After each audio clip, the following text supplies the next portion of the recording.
Salve, Regina, Mater misericordiae.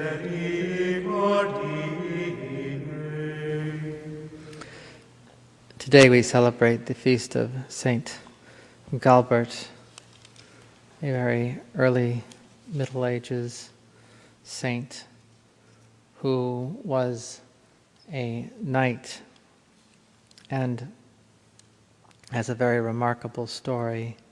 His brother was murdered by one of his enemies, and it happened that Saint Gualbert was riding with his retinue through the town, and he saw the murder of his brother, and he managed to trap the murderer in a little lane that had a dead end.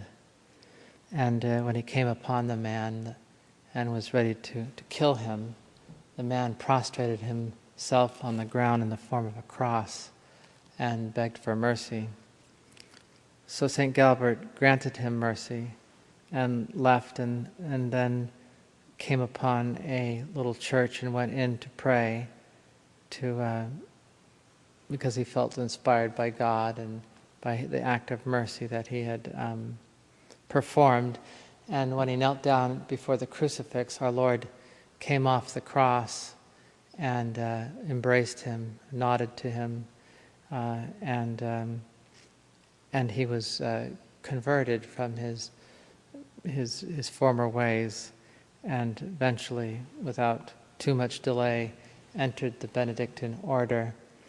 And in the Benedictine order, he sought perfection with a great deal of zeal.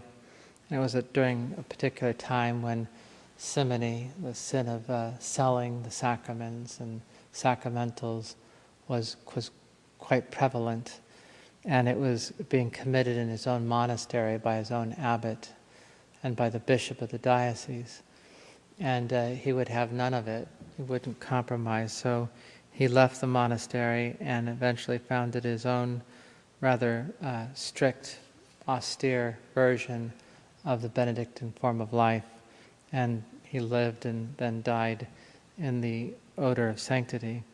The story about his conversion, his granting of mercy to his enemy, the murder of his brother, and the subsequent miracle of the crucifix has been captured in art by a pre-Raphaelite painter by the name of Edward Burne-Jones, who had the habit of doing a lot of painting of Arthurian themes, knightly themes, but most specifically the legends of King Arthur. But this one painting he has of a knight, the merciful knight, coming to a wayside shrine and kneeling down at the shrine and taking off his helmet. And our Lord, his hands have come off of the cross, the nails have disappeared, and he's still nailed by the feet, but he's leaning over and he's embracing the knight kneeling before him.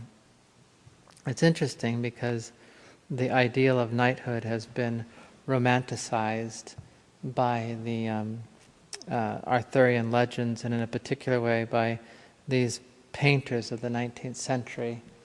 Very often took up the themes of knighthood and chivalry and romanticized them. Cardinal Newman talks about how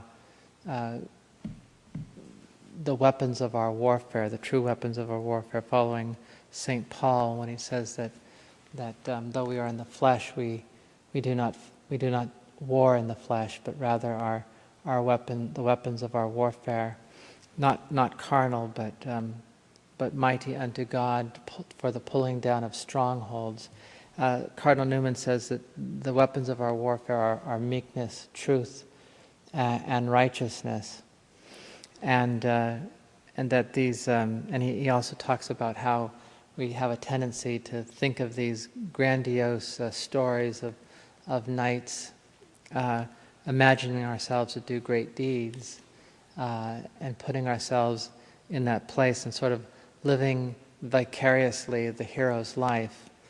And sometimes we can get lost in fantasy. We know that a lot of times today, people who, for example, are Trekkies or people who are into Star Wars are sometimes lose the the distinction between life and fantasy. The reality becomes blurred. Cardinal Newman and St. Paul are reminding us that the weapons of our warfare are spiritual, and that the real battle is over selfishness. It's self-conquest. It's a matter of conquering our own personal demons, the ones that lead us astray and pull us down and prevent us from being truly generous. And so St. Gualbert came to realize that his victory and his greatness, his heroism would not be found in conquering his temporal enemies, but by conquering himself. And he was given the grace of exercising mercy over an enemy, which is, in reality, one of the things that is most characteristic of a follower of Christ.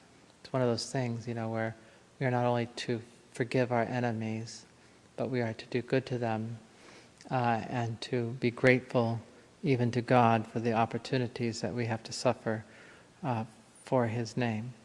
So we can turn to the intercession of St. Gualbert today, that we might continue in our own spiritual warfare, not against temporal enemies, but against principalities and powers, that we might realize that our weapons are truth, meekness, and righteousness, and that we have an opportunity to do great things for God, not because our deeds are necessarily in themselves heroic, but because we do them out of love for our Lord and are willing to give up our own will and our own pride and selfishness out of love for Him and for the conversion and sanctification of sinners.